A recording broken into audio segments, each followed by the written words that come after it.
how do you think about delegation and, making that happen within you've been in large organizations, like how do you do it? If you're going into management just to tell everybody what to do, like don't go into management because that is not what the job is. It's about, ensuring people are seen, heard, and celebrated and that you're removing bottlenecks. So when we think about delegation, I like to apply. We've heard some of the rubrics from like Apple and others where directly responsible individual. I condition you, their manager, to go make it happen.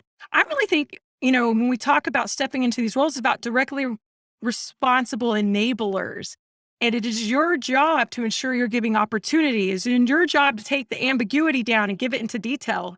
And then you have to let yourself stretch and grow as well. A lot of people on these journeys, you're sitting here honing your craft. And one of the best things to do as a manager early on is learn to give it up. Like delegate, delegate, delegate. Because then you have to ask yourself, if I'm uncomfortable delegating, am I creating safety? Am I feeling confident? Do I have bi-directional trust? Or are you just overly concerned, like your ass is on the line? I take a step back and say, first, let's see where there's bugs in the system. Why do you feel like you can't delegate?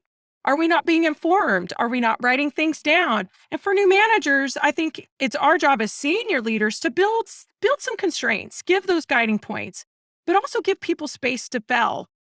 You can't grow unless you try, and you don't grow unless you fail sometimes because you're probably not being bold enough. And I think you have to really create that space to fail.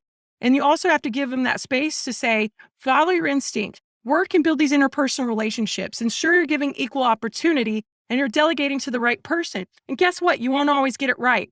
You won't. You may delegate to somebody and you don't know what's going on with them and it may fall through the cracks. And you're sitting here going like, I failed.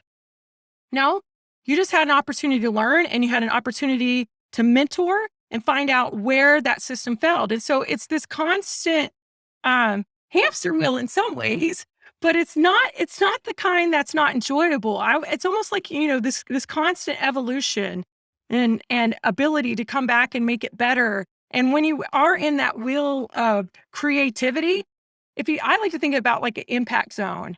The better you get at it and the better you create that wheel, your impact grows. And so you just have to lean on that. And I think setting people up for success means investing in your manager training and education.